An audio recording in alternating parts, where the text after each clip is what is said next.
राघव चड्ढा बागी हो गए पर आम आदमी पार्टी पर बड़ा हमला किया है। बागी होकर उन्होंने कहा कि आप नेता अनुराग ढांडा का राघव चड्ढा पर बड़ा पलटवार। पिछले कुछ सालों से तुम डर गए हो राघव। अनुराग ढांडा कहीं मोदी से डर जाए तो लड़ेगा क्या देश के लिए? ये बड़ा पलटवार सामने आया है। आपको बता दें कि राघव चड्ढा जिन्हें आम आदमी पार्टी के जो सांसद थे उन पर बड़ा हमला है। ये बागी हुए राघव चड्ढा पर आम आदमी पार्टी का बड़ा हमला है ये। और आप नेता अनुराग ढांडा ने राघव चड्ढा पर बड़ा पलटवार किया। पिछले कुछ सालों से तुम डर गए हो राघव, ऐसा अनुराग ढांडा का कहना है। और कोई मोदी से डर जाए तो लड़ेगा क्या देश के लिए? सीधा कहना है कि मोदी से डर गए हैं राघव चड्ढा। हमारे कार्यकर्ताओं को बीजेपी ने गिरफ्तार किया। सांसद साहब क्या कुछ बोले? पार्टी ने सदन से वॉकआउट किया तो मोदी जी की हाजिरी लगाने के लिए बैठे रहते हैं। बड़ा हमला है ये आम आदमी पार्टी का। बागी हुए राघव चड्ढा पर बड़ा हमला करते हुए उन्होंने कहा है कि पिछले कुछ सालों से तुम डर गए हो राघव। अनुराग ढांडा ने राघव चड्ढा के पर यह पलटवार किया है और उन्होंने सीधा सीधा कहा है कि हमारे कार्यकर्ताओं को बीजेपी ने गिरफ्तार किया। सांसद साहब क्या कुछ बोले? जब पार्लियामेंट में बोलने का मौका मिलता है मैं जनता के मुद्दे उठाता हूं और शायद ऐसे टॉपिक्स उठाता हूं जिसे आम तौर पर संसद में नहीं उठाया जाता। लेकिन क्या जनता के मुद्दे उठाना, पब्लिक इश्यूज पे बात करना कोई अपराध है?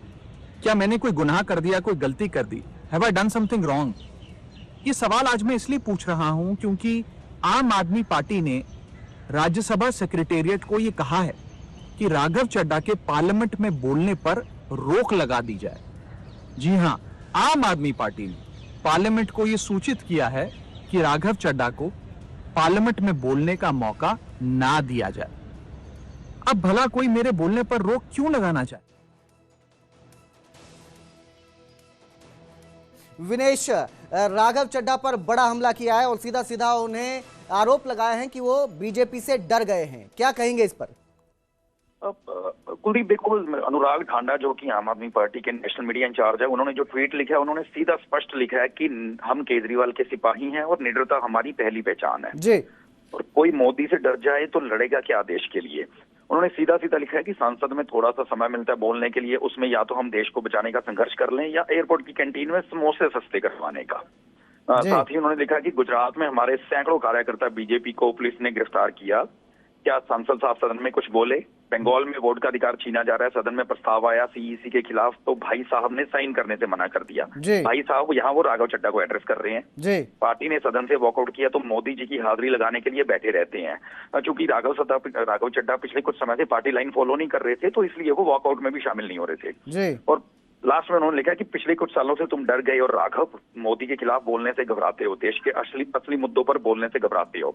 और लास्ट में एक उन्होंने हिंदी की कहावत को इनकम्प्लीट तरीके से लिखा है, जो डर वो आगे डैश डैश डैश, यानी कि वो कहना चाह रहे हैं कि अगर केजरीवाल के साथ रहना है, आम आदमी पार्टी में रहना है तो निडरता से लड़ना पड़ेगा, वो हमारी पहली पहचान है।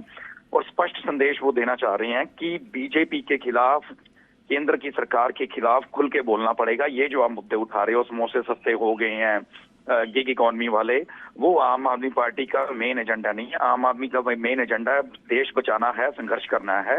इसलिए वो कह रहे हैं कि तुम डर चुके हो, बीजेपी के साथ तुम कॉम्प्रोमाइज कर चुके हो। जी कुलदीप।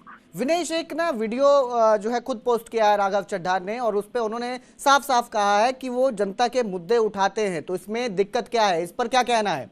इस पर क्या कह रही है आम आदमी पार्टी? देखो उन्होंने वही जो अनुराग ढांडा ने वो लाइन लिखी है कि संसद में थोड़ा सा समय मिलता है बोलने के लिए पार्टी को, उससे या तो देश बचाने का संघर्ष कर सकते हैं या एयरपोर्ट कैंटीन में समोसे सस्ते करवाने का। तो वो स्वाभाविक है, वो कहना चाह रहे हैं। क्योंकि देखो आम आदमी पार्टी की तरफ से जो राघव चड्ढा को टाइम मिल रहा था वो पार्टी का टाइम मिल रहा था। राघव चड्ढा को वो पर्सनल कैपेसिटी में कोई टाइम नहीं दिया जा रहा था, क्योंकि संसद में हर पार्टी के टाइम का कोटा अलॉट होता है।